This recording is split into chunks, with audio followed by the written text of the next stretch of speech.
आप computer professional हैं या नहीं हैं, कंप्यूटर टेक्नीशियन हैं या नहीं है।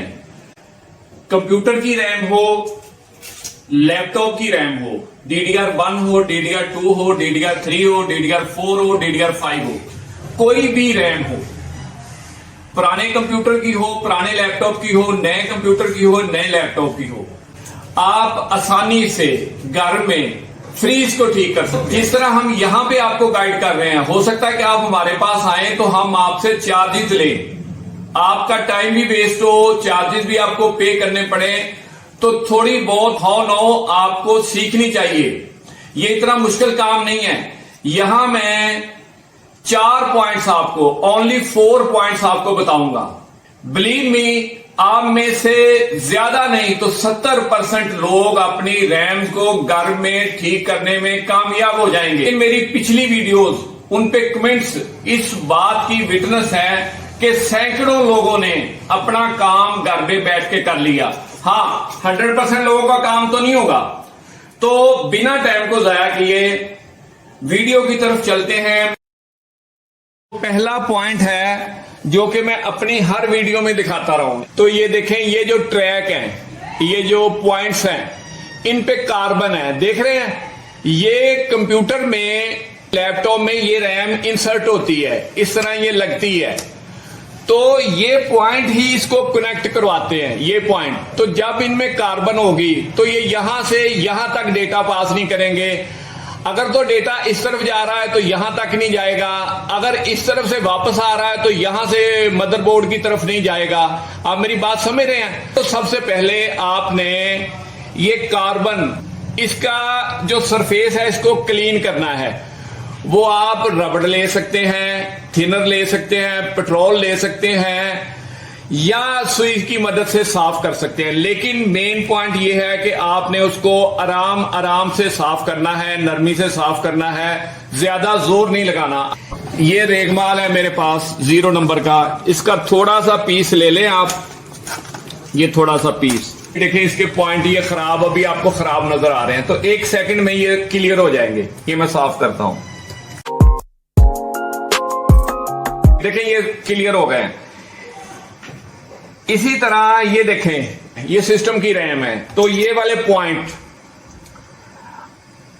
आपको बात समझ आ रही है। यहां इन पे देखें, ये क्या गिरा हुआ, लिक्विड या कोई इस तरह की चीज है, तो ये इसको कैसे कनेक्ट करने देगी। जब ये कनेक्ट नहीं होगी तो रैम चलेगी नहीं। तो इसको हमने क्लीन करना है, इसको, इस कचरे को हमने क्लीन करना है।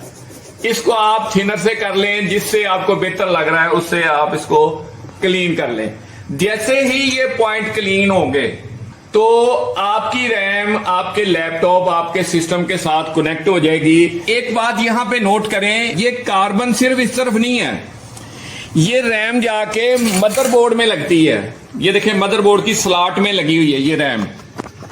तो अगर कार्बन रैम पे आया है तो कार्बन इस स्लॉट में भी आया है। तो यही रेगमाल इसके अंदर रख के आपने अंदर भी इसको थोड़ी सी सफाई कर लेनी है, अंदर भी, इन पॉइंट्स की भी। मतलब इस तरफ वाले भी पॉइंट साफ करने हैं, इस तरफ वाले भी साफ करने हैं। इसके बाद आपने पूरी रैम को गौर से देखना है। ये डिफरेंट कंपोनेंट लगे हुए हैं, तो इनमें से कोई टूट भी सकता है। ये देखें, यहां भी कैपेसिटर लगा हुआ है, यहां भी लगा हुआ है। तो रैम में मैंने बहुत कम देखा है कि ये खराब हो जाए, लेकिन टूट सकते हैं। तो अगर ये कोई टूटा हुआ नजर आ जाए आपको, तो आप इसको रिप्लेस कर लें। इसके टूटने की वजह से भी रैम चलना बंद हो जाती है। आपने किसी खराब रैम से उसी साइज का कैपेसिटर लेना है और जहां से टूटा हुआ है वहां उसको लगा देना है।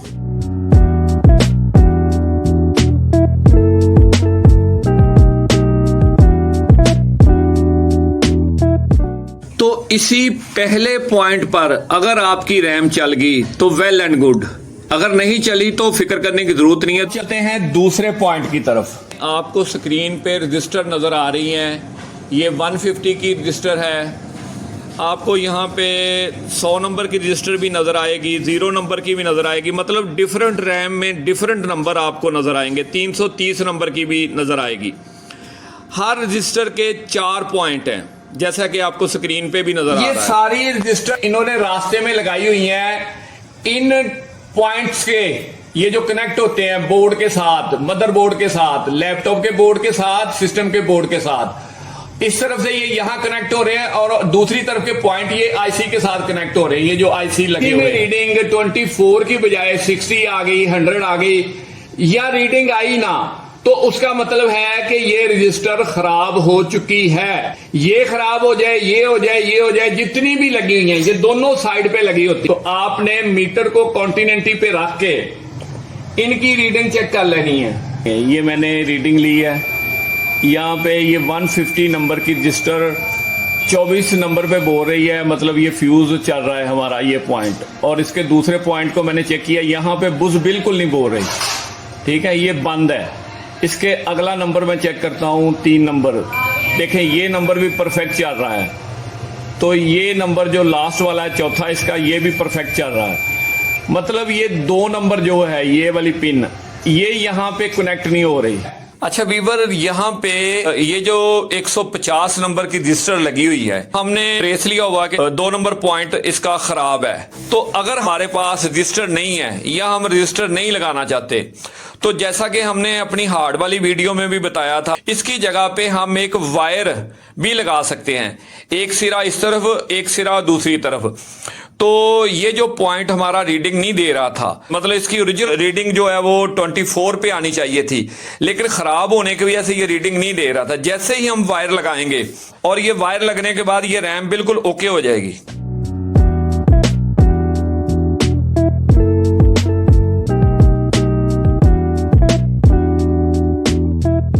अगर आप प्रिंट वायर से काम नहीं लेना चाहते, तो फिर आप डायरेक्टली हीट गन से रिप्लेस कर सकते हैं। वो चाहे 100 नंबर की है, 220 नंबर की है, 330 नंबर की है, 0 नंबर की है, या 1R1 या कोई भी नंबर लगा हुआ है, उसको आपने हीट गन से उतारना है। जैसे कि मैं यहां उतार के रिप्लेस करके दिखा रहा हूं, और उस पे किसी और रैम की रजिस्टर यहां पे लगा देनी है। मतलब फॉल्टी को ओके रजिस्टर के साथ आपने रिप्लेस कर देना है, जैसे कि मैं यहां इस वीडियो में आपको रिप्लेस करके दिखा रहा हूं। आपने ये नहीं देखना कि यहां 330 नंबर लगा हुआ तो 330 ही लगाना है, वहां आप 220 नंबर भी लगा सकते हैं, सेम नंबर भी लगा सकते हैं, उससे नीचे वाला नंबर भी लगा सकते हैं। ये सारे फ्यूज हैं, इनका काम सेम है। चलते हैं तीसरे पॉइंट की तरफ। तीसरे पॉइंट में क्या होता है कि जैसे कि हम इसको चेक कर रहे हैं, इस वाली रैम को, तो यहां पे बोल रही है 24 पे 150 की लगी हुई है। अगला पॉइंट ये 24 पे बोल रही है, उससे अगला पॉइंट ये है, यहां पे भी रीडिंग देखें 24 पे है। और अब मैं आता हूं उससे अगले पॉइंट पे, 4 पॉइंट है, तो यहां पे रीडिंग नहीं आ रही। अब आपने कंफर्म करना है तीसरे पॉइंट में, ये इसमें ट्रैक मिस हो जाता है, मतलब ये रजिस्टर ठीक होती है। देखिए यहां पे मैं चेक करता हूं तो रीडिंग आ रही है, तो यहां पे रीडिंग नहीं आ रही है। इस तरह के फॉल्ट आपके पास आने हैं। तो यहां से यहां तक हमें पता है कि रजिस्टर ठीक बोल रही है, लेकिन ये ट्रैक यहां तक नहीं चल रहा। तो तब हमने क्या करना है, हमने यहां से उठा के तार यहां लगा देनी है, तो ये चलने लग जाएगा। मतलब ये प्रिंट जो मिस हो रहा है, ये जो ट्रैक मिस हो रहा है, ये हमने फाइंड करना है। ये किसी भी जगह पे आपको मिसिंग नजर आ सकती है। थोड़ा सा गौर से आपने इसको चेक करना है। आपको या तो कार्बन मिलेगा पहले पॉइंट वाला, या फिर आपको ये रजिस्टर खराब मिलेंगी, या ये कैपेसिटर टूटे हुए मिलेंगे, या फिर ये ट्रैक मिलेगा। यहां तक हो जाते हैं 3 पॉइंट। चौथा पॉइंट है BIOS, basic input output system. अगर आप कंप्यूटर प्रोफेशनल हैं तो आपके पास प्रोग्रामर मौजूद होगा, उसके जरिए आप बायोस राइट करके अपनी रैम पे लगा के अपनी रैम को दोबारा से चला सकते हैं। अगर आप सिंपल बंदे हैं, आपको एस्टिमेट हो गया है कि ये रैम की बायोस खराब है, तो आप इसी तरह की कोई और खराब रैम ढूंढे, उसका जो बायोस आईसी है वो निकाल के इस खराब रैम के बायोस आईसी से रिप्लेस कर दें।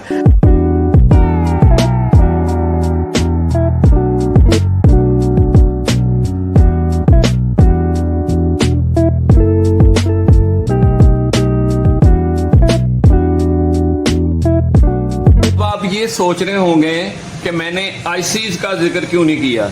ये रैम पे आपको आईसी लगे नजर आ रहे हैं, ये हर रैम में दोनों साइड पे लगे होते हैं, इनका जिक्र क्यों नहीं किया। इनका मैंने इसलिए आपको नहीं बताया कि ये बहुत ही कम खराब होते हैं। जब रैम कंप्यूटर में प्लग इन है तो आप हाथ से पकड़ें तो वो हीट हो रही हो तो उसमें मोस्टली आईसी खराब होता है। तो लेकिन ये केसेस बहुत कम है कि आईसी खराब हो, यानी आप 100% फॉल्ट को ठीक नहीं कर सकते, लेकिन आपको 80-90% बता दिया, वहां से आप अपनी रैम को ठीक करने में कामयाब हो सकते हैं। अच्छा, ये जो वर्ड है रैम, RAM, ये किस चीज का एब्रीवेट है? Random access memory. Random access memory. सबसे लेटेस्ट रैम कौन सी है? सबसे लेटेस्ट रैम जो अभी तक मेरे, ये सारी बातें जो मैं आपको बता रहा हूं ना, ये मेरी ओपिनियन, मेरा नॉलेज, मेरी राय है। हो सकता है किसी बात में मैं गलत हूं, आप करेक्शन कर सकते हैं, आपकी राय का भी एहतराम है, लेकिन सबसे लेटेस्ट रैम वो DDR5 है और DDR5 के वोल्टेज हैं 1.1। मतलब देखें, DDR5 के 1.1, और जहां से कंप्यूटर को पॉपुलरिटी मिली है तो वहां पे रैम थी SDR, उसके वोल्टेज कितने थे? 3.3। अब जाके कितने? 1.1। मतलब जैसे जैसे तरक्की हुई है वैसे वैसे इसके वोल्टेज डिक्रीज होते गए हैं।